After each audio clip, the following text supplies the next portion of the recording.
So let's start in a traditional way. We don't have naked flames in this area because of the wildfires. So I'm going to operate the batteries for the candles.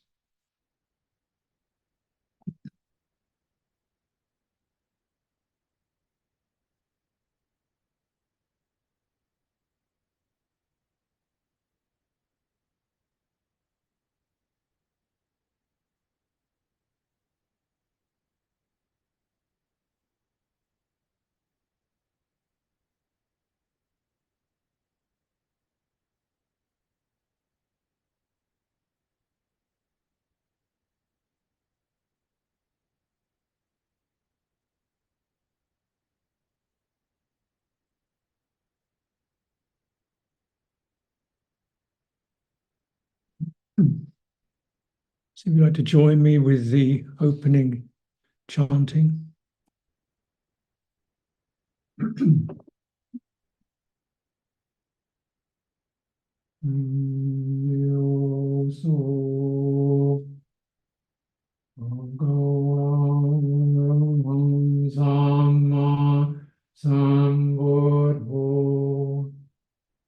Swakato yena bhagavata dhammo sumpatipanno yasa bhagavato savaka sangho dhammayam bhagavantam sadhammam sasangham ime sangare yadarahang arobine abepoche yama satuno bande bhagava sujira parini bhutopi bhajima janandanam gambhaman sam ime sangare dunganda Anagara bodhe patiganatu Amhagam digharandam hindaya sukhaya Araham samma sambuddho bhagava Buddham bhagavantam abhivademi.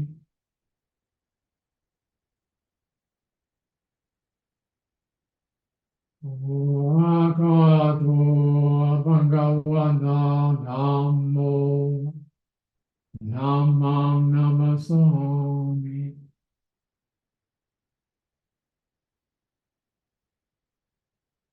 Patipanno bhagavato savaka sangho sangham namami.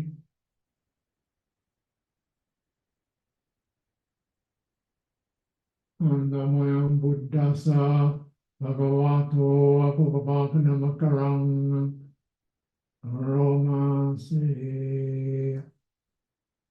Namo dasa bhagavato arahato samma sambuddhassa.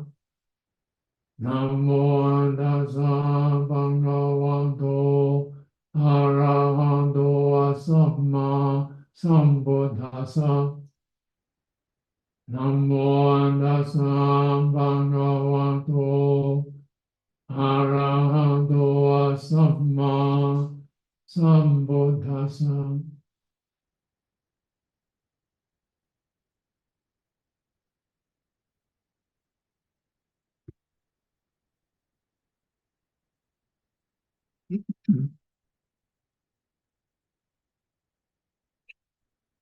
Let's spend some time in cultivating internally, breathing. It's about breathing or body energy that you associate with breathing, that particular expanse that happens within us when we breathe, that expanding quality and that subsiding quality that happens within this form as we breathe, and its particular rhythmic quality. It's also about intention. So intention is the engagement faculty of the mind, the steering faculty. You know, we have attention, which is like a location, holding a place. And for this practice, we'll just use the location to be this experience that we have when the body breathes, right? Right, so that could be quite small and quiet and become quite large. You know? So not really too fixated on a particular anatomical detail, as much as the felt experience of what the body feels like as you breathe in and out. And it can feel very full and expanded, and it can feel subtle, and it can feel there's a block there, it's shifting. So our location is this embodied sphere, this whole location embodiment. That's our attention span. So it's a fairly broad attention, but it's also something that's got a tendency to keep shifting. You know? It's like you're in water and you'll try to hold on something that's kind of fairly secure. And you don't want to try to aim for a little tiny hook. You want to aim for a big floating barge, you know, that you can get hold of. But this barge also will be moving, right? So you're in the water, looking to sort of hold on to, and you see something there like a big wooden mass that you could get to. It's not subtle, but it's also going to be shifting. Sometimes it will swing in and back, and you're with that form as it's changing, right? So this is called subtle form, bodied form. We're breathing in and out. That is the movement that keeps that in a steady rhythm. And of course, this movement is also affected by agitation, tension, worry, you know, speedy stuff. So we want to aim for as much we can as the body's clear and full expression of breathing. And your intention is to keep tracking that, tuning into that. There is no, our intention, our engagement energy can flicker. It darts off towards something more stimulating or something that's bothering us when we get engrossed in, or it just wants to take a nap somewhere.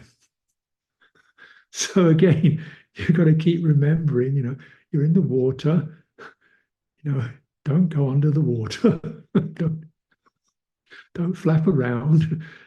Keep swimming steadily towards that thing you can hold on to, and you know, when you get there. When you get there, it's very, you know, you're settling. Even though everything is moving, you're actually settling into something fluid that you feel comfortable with. Yeah. So it's not a rigid object. It's a floating, but the bond between the mind and the breath is clear.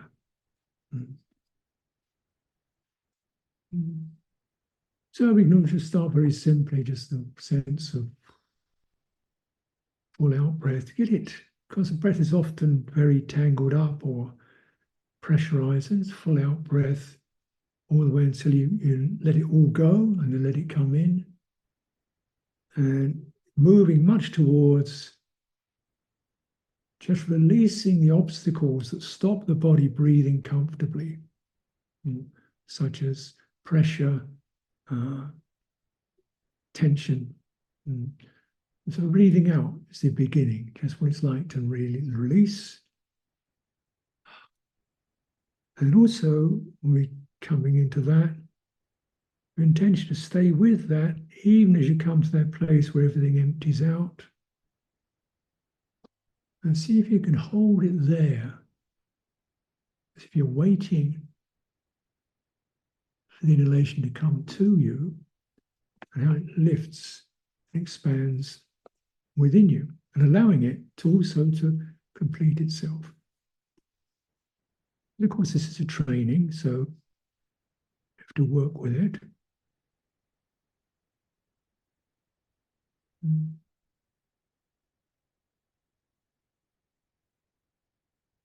it's a subtle point, because if your intention is too forceful, you lose the naturalness of the breathing. Yeah. But if your intention is not engaged enough, the breathing gets captured by subconscious intentions, such as, well, not intention, but subconscious mood swings like distractedness, preoccupation. See, it's that bonding. But if we come into that, towards that bond, what will occur? Because these are two energy streams. As the breathing energy and the intention energy, the energy of the heart, draw closer and become more familiar with self, to the point at which they begin to actually attract each other. So something like, it catches. Just like you're in the water, you finally got your hand on that floating mass of wood or that boat, and there's a little sense of, yes, you've arrived, you're connected. And some of the stress in the body begins to release, stress in the heart begins to release. So tuning towards that sign, this purifies your intention, and so it purifies the body energy. And that those together clarify, clean the emotional body, our emotional patterns.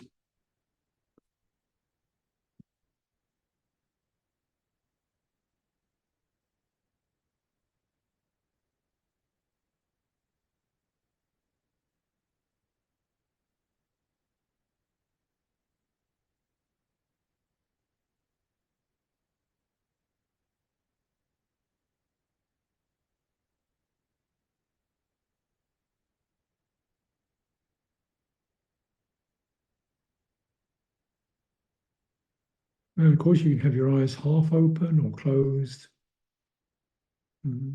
Sometimes half open gives you a little more leverage from the mind. You're not so,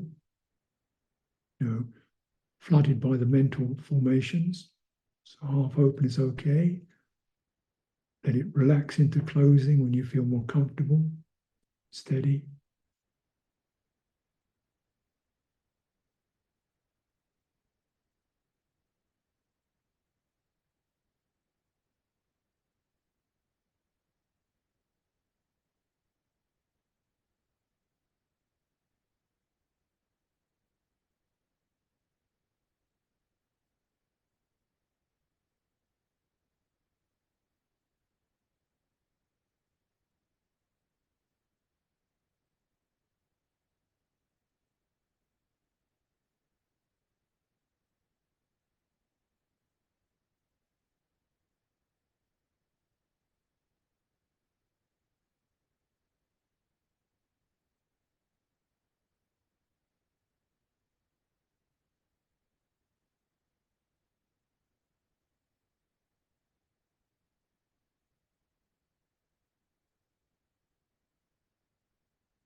as we are moving along. Just lift your intention, engagement, just into the openness of the mind.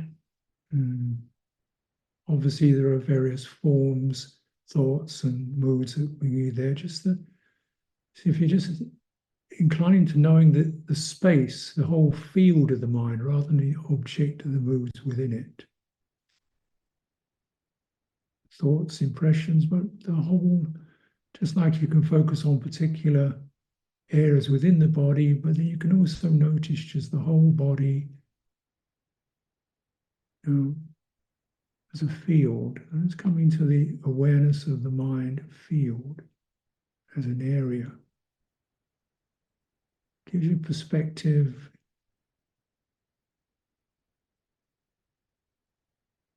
Strongly engaged with the mind, but not with any mental topic.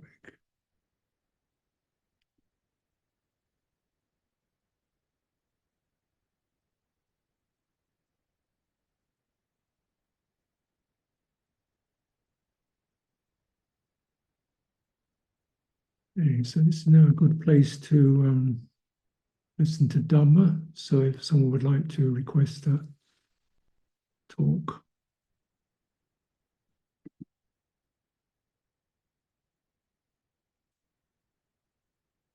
Brahma Jaloka Dipati Sahampati Katanjali Anadi Varamaya Chata Santida Sata Paradaka Jatika Dese tu Dhammam Anupam Anukampimam Pajam.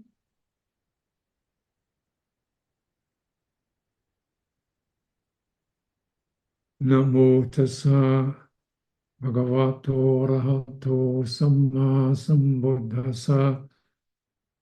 Namo tassa bhagavato arahato samma sambuddhassa. Namo tassa bhagavato arahato samma sambuddhassa. Buddhang dhammang sanghang namasami.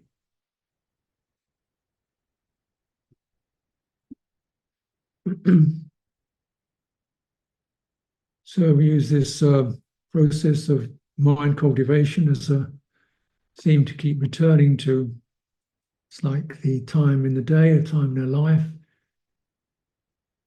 Hopefully, time every day where you just return and clean and steady and, stabilize and begin to recognize, the ability to allow stuff to move without really engaging with it, but not dismissing it either. You're engaged with definitely strongly engaged with your body energy and your subtle body energy, your body, your breathing. And that will naturally mean that all the ripples and effects that the breathing is picking up, such as anxiety or worry or tension, they'll manifest, but you won't be embedded in them.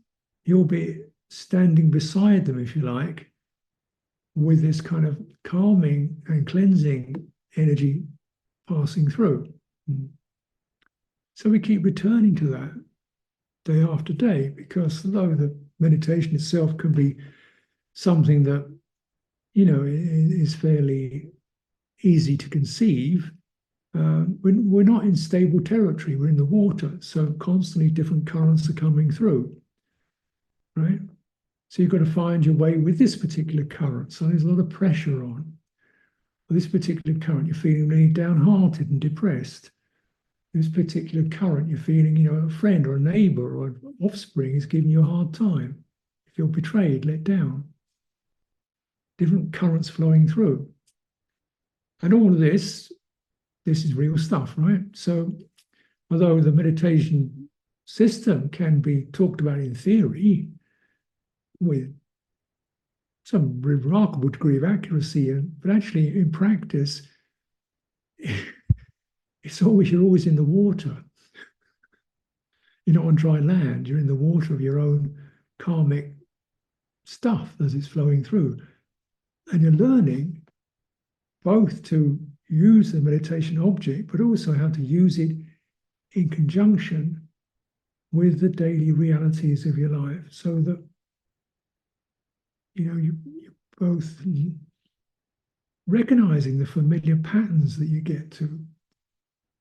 Because although your breathing won't pick up every little detail, it'll pick up a fundamental sense of pressure, too much to do, uncertain, wavery, anxious, irritated, oft deflated heart. Because life in the world, it really is. It sucks energy out of your heart if you realize, the things that are going on that you tune into. It's pretty saddening and dismal. And we're not separate from that. The heart picks that up. It's a weight to carry. Yeah? So we suffer from this deflated heart. We feel, oh, I can't really do it. What's the point? Hopeless. Get along. What can you do about anything, really? It's all. And then your intention has gone all sagging. Because the intention doesn't have to follow the world. It doesn't dismiss it. It doesn't have to follow the currents of the world. It's like you're in the water. You certainly know the waves, but you keep your basic strokes remain clear. You can't just sink under it all. So you want that intention to be not in the world, but giving you something to hold on to that causes the world will then begin to calm down or open up. You'll find resources in yourself that oh yeah, I can let go of that. Or this is always what happens for people. Equanimity or loving kindness. These things, the heart begins to respond when it's no longer so deflated and saddened by the world. That's why it said we give up craving and sadness over the world. It doesn't mean we don't care anymore, but just that sense of being flooded by it, is what we abandon.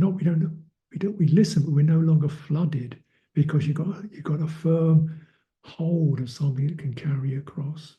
This is the function of mind cultivation. Once you've established this, you use this to cleanse and steady your intention, then of course that intention can be turned in different directions, in different ways, like just as I'm saying, towards just being in the mind and open. These are thoughts, these are moods, these are feelings. Let it pass through. Most of us are going to need to spend some time in the body to keep the energy strong enough to manage that.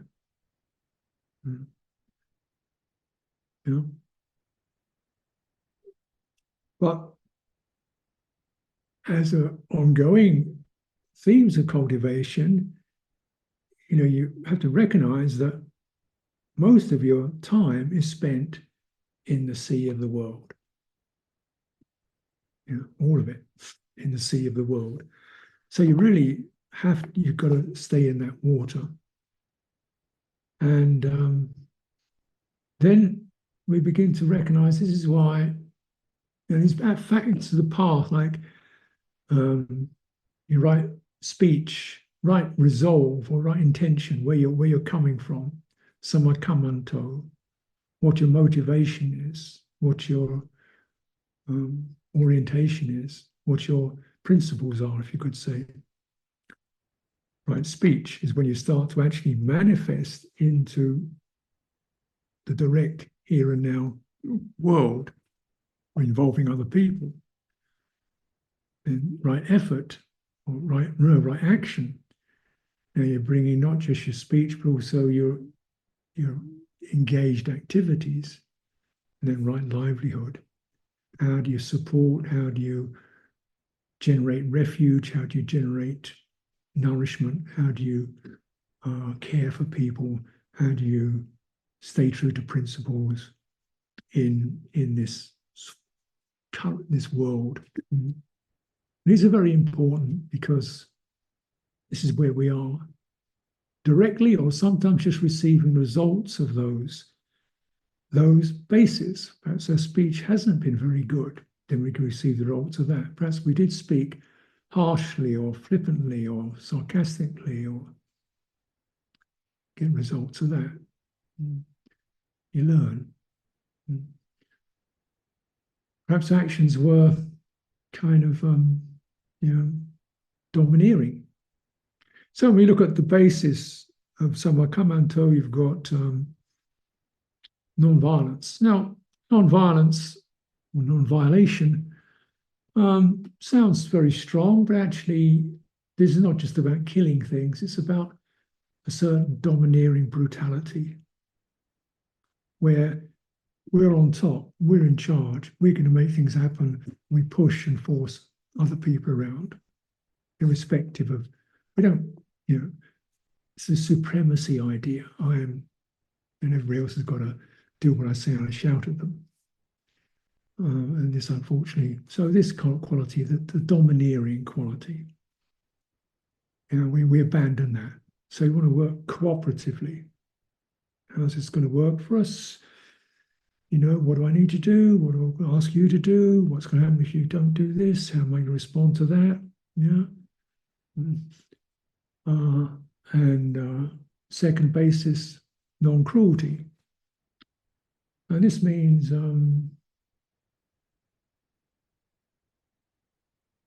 non-dismissiveness. It means we don't lose empathy for other beings.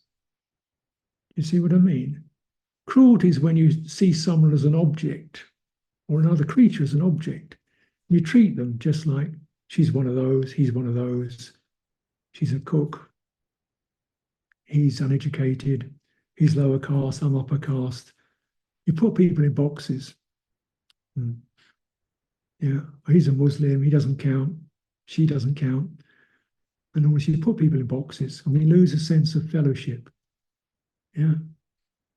And then the true fluency and flow and learning from each other, because there's no such thing as a stupid person. There are only people who've been stupefied or not able to express themselves in ways that we can understand. Everything is intelligent. There's something we can learn from everything, whether they speak our language, operate in our way or not. And that's, so everybody has a gift. There's something there that is in me that I want to connect to. And of course, renunciation means I'm not in this just for the grab, the gains and the goodies. This is not about accumulation.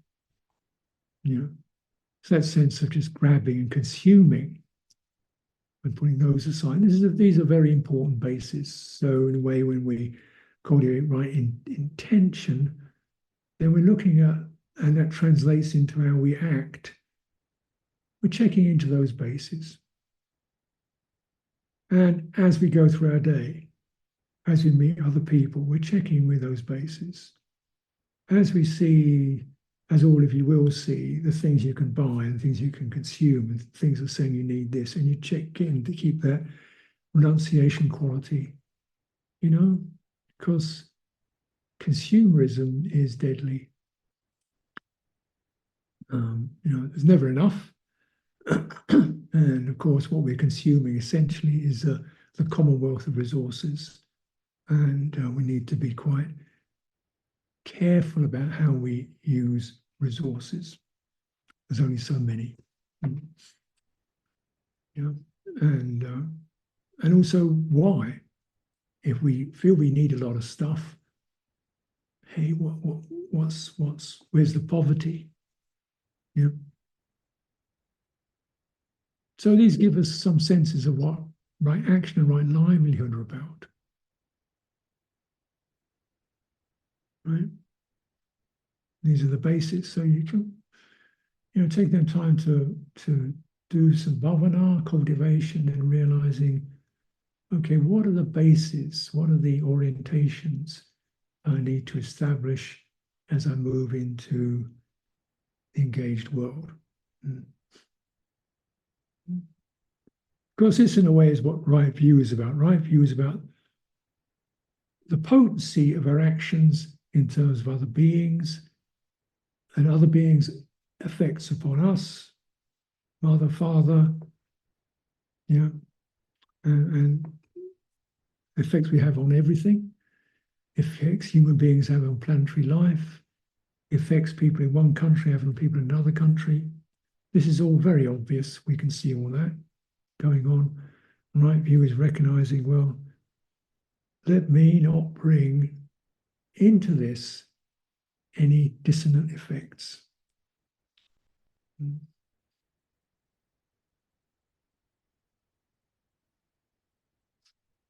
Of course, so when you look at livelihood, obviously there's making life out of killing, stealing, intoxicating, prostitution, trafficking, it's stuff, horrible stuff that people do, which we can,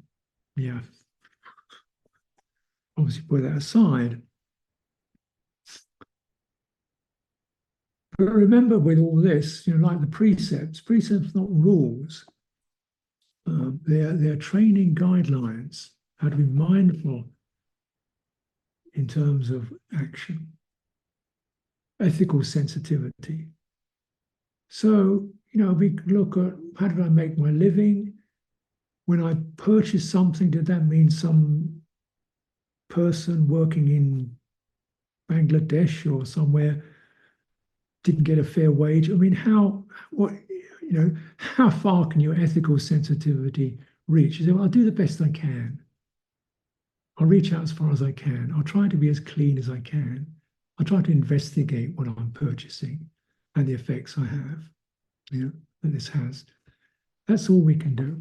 It's such a complicated world and web that we live within. But at least we say, and the beauty of right intent means with intent, like as you're meditating, you recognize you fail time and time again, and it doesn't stop you. Your mind drifts off time and time again, and it doesn't stop you from bringing it back, bringing it back, bringing it back, bringing it back. Because, and so you get more and more resolved in that, bringing it back. I remember when I was canoeing in a river in New Zealand. There's this river, it's a rough river, rapids in it, so you have to be quite careful. And they have what are called snags, which means trees or broken off limbs stick up through the water, and you get hooked in them. You can fall over and get snared in one of these tree branches under the water. So your foot or maybe your clothes are snagged in it, and you can't. And there's this case, this woman fell in the water and she got her clothes hooked in it, and she could just about get her head above the water like that, and the waves would come up and then go down. They come up and they go down. So maybe every other wave she gets a little to breathe, and the waves would come up again. And then she'd have to wait and go, then she'd get up again. And she was like that for 5 hours before somebody found her and managed to get in there and cut her free. 5 hours of that, feeling, I'm going to drown, then the water comes down. And the water comes up again, Did she give up? That's what it's like, And if we look at the waves of the world, it's rather like that. The waves sweep over, you just got to, and then come up again. But the beauty of right intent is it's capable of doing that. It's capable of doing that. And the more you exercise it, the more you never give up on it, the stronger it gets and the less power the world has. This is patience, parami. And when people are saying the same unpleasant things, you're getting blamed and insulted or whatever, you just change, come up again, tell the truth. This is not the way it is. I don't see it this way.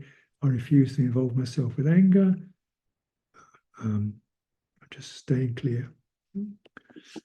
Yeah, you know,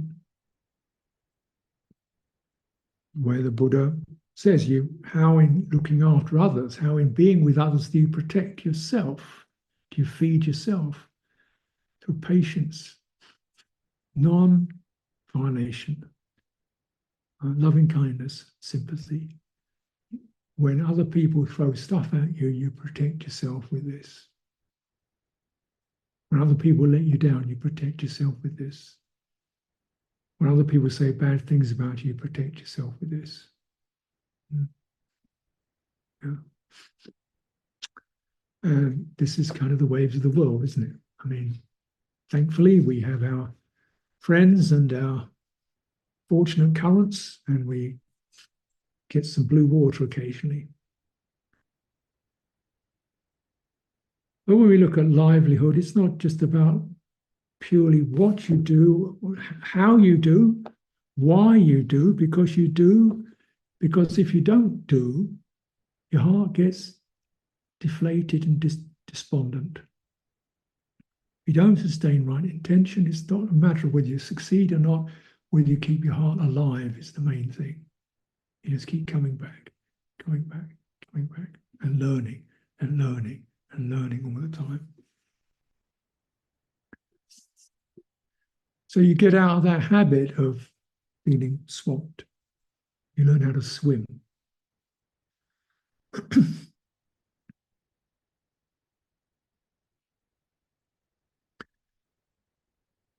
The Buddha was quite giving details on livelihood. It's about, making getting resources, getting your food, clothing, shelter, and so forth. It's also about the life of the heart. If we look at, I just picked up the Mangala Sutta.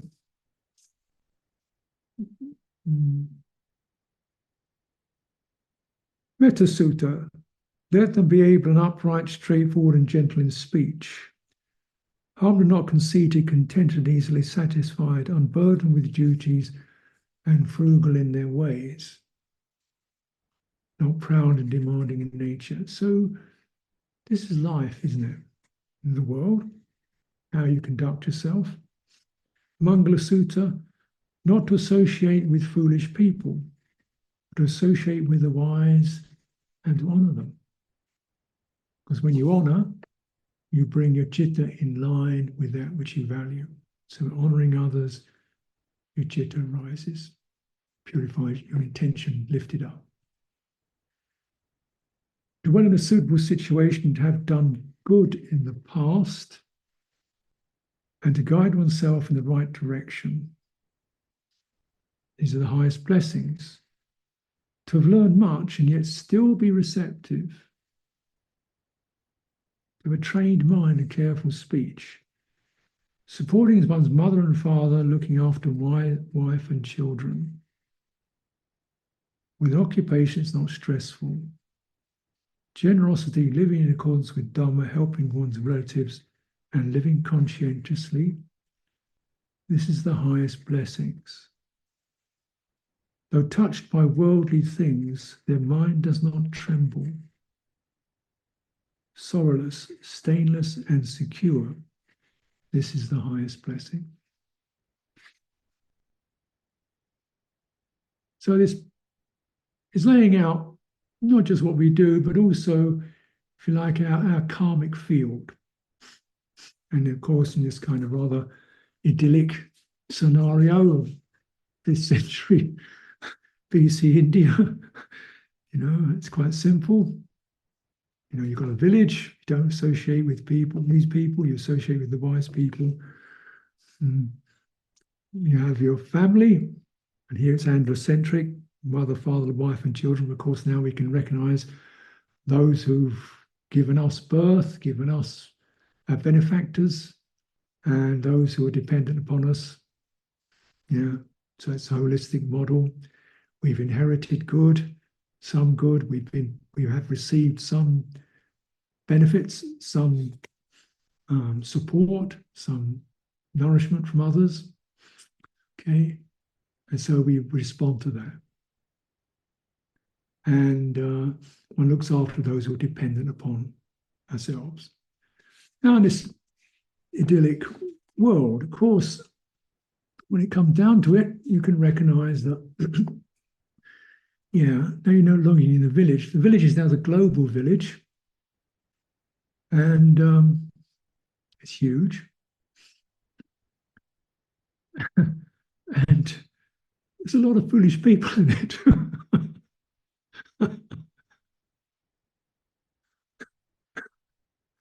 And you can't always switch them off because most interaction these days, the average person, I don't know with statistics, but at least in the developed world, we call the developed world, most interaction now is not with a human being, it's with a screen. Most human interaction now is with a screen, a device. Yeah. And of course, this allows us to connect, but you can see the havoc that social media creates when any kind of gossip, lies, conspiracy theories, inflammatory speech can just be ricocheting across this field. So you're thinking, you know, what's the results of this? Do I want to, so we learn to just not to associate with it, but certainly to associate with actually which we can find support from, because there also is that.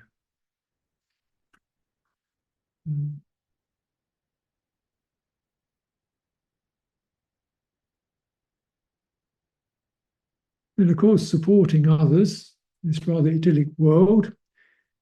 You know, we can imagine wife, children, husband, wife, whatever, parents. But, you know, sometimes when parents are old, they're not necessarily in great shape physically and sometimes even psychologically. They're grumpy, they're demented, they're irritable, they're, you know, really,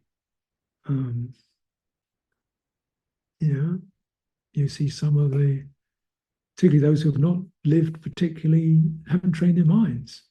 You see results of that. And certainly to be supportive to them means you have to really train yourself to not pick up the negative behaviors, but to keep focusing on what you can bring forth, what you can do, and know what you can do and how much you can do. And this is essentially, you know, the human model, how we work with others. Because nobody can actually set somebody else straight. Nobody can cure, fundamentally, nobody can cure anybody else's pain. We can psychological pain. We can encourage people and give people the way in which they can cure their own psychological distress, guilt, pain, but eventually they have to do it themselves.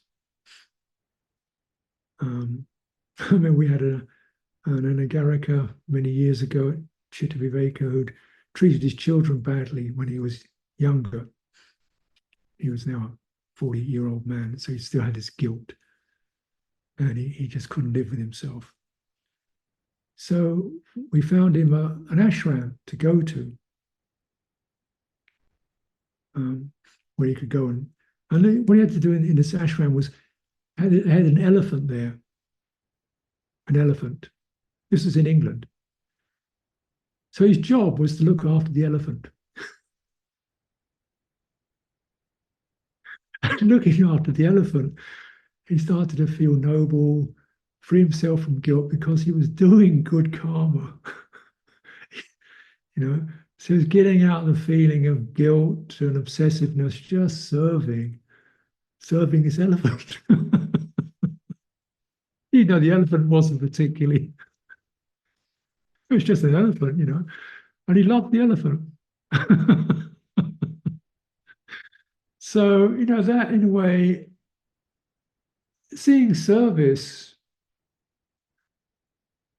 not in terms of curing others, but in terms of it may do, and it probably will do, but primarily it cures ourselves. It makes us more patient and strong. Now, you know, you have children, they get resentful, they get nasty, they don't obey you, they cause you, just, you know, that's kind of the kind of thing that can happen. Not always, but that can happen, you know. But if you're cultivating right action, right livelihood, you say, oh no, I can cultivate careful speech. I can not get caught in that. I can train my intention to know what my intention is right now and find a place where I am steady and stable. And over time, this does cause people to reflect upon what they're putting out and help them to, you know, stop their foolishness. But whatever, though touched by worldly things, your mind does not tremble. Sorrowless, stainless, secure. This is the highest blessing. Now, when we contemplate a teaching like this, there's actually, in this Mangala Sutta and in many other teachings, the Buddha barely touches into meditation. You know, one of his famous discourses, when he talked to Vassa, this young man who just run away from an all-night party, feeling totally disgusted by it all, by the indulgences and the sloppiness of people's behavior. The Buddha taught him, what he told him, dana, sila, nekkhamma, generosity, virtue, renunciation. He said, when you have these, then you get some understanding of the Four Noble Truths. That's your, and he listened. You know, because in following that track, you're following the track of right intention. Generosity, so giving quality opens the heart, bring your heart into that. Sila, you steady it. Renunciation, you keep putting aside that which is not necessary. And then you begin to see the craving, desire, and where they cease. Now, I'm not saying this isn't, you know, doesn't involve meditation, but just getting a kind of a wider view of where do our hearts move out to? How do they affect it? Everything we do affects us. Everybody we meet affects us in some ways. How are we integrating that? How are we taking back the results of that? How are we purifying the results of that? And then living in the world, one is finding a 24-hour day practice of purity and freedom from stress and suffering, which is what this path is all about. So, many of you, your actions are important. Yeah. The most important thing is to recognize your actions are important. You may not think they are.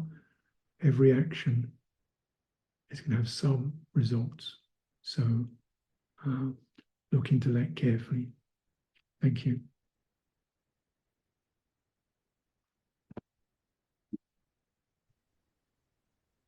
Andvayam Dhammakataya Sadhu Karam Dadamase Sadhu Sadhu Sadhu Anumodami.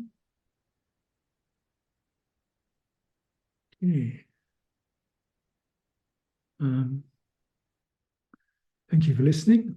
And it's been a while, so I think the next session I'd like to offer a chance for questions.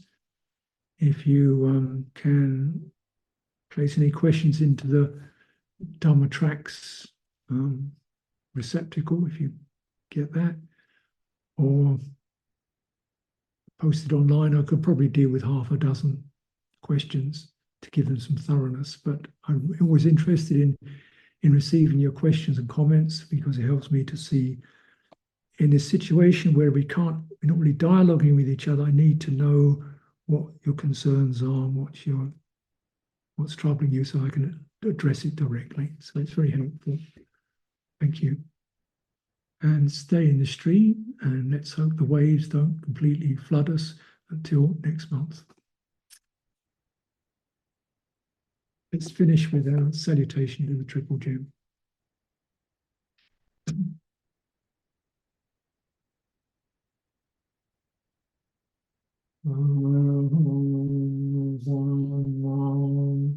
Sambodho Bhagawa Buddham Bhagavantam Abhivademi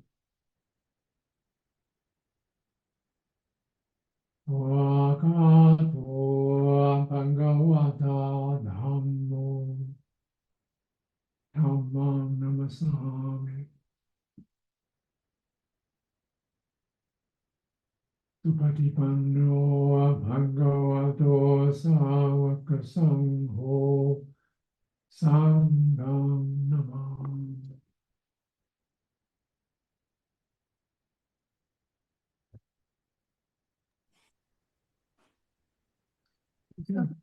Just let us now offer our thanks and gratitude to Luang by offering him 3 bows, please. Let's bow.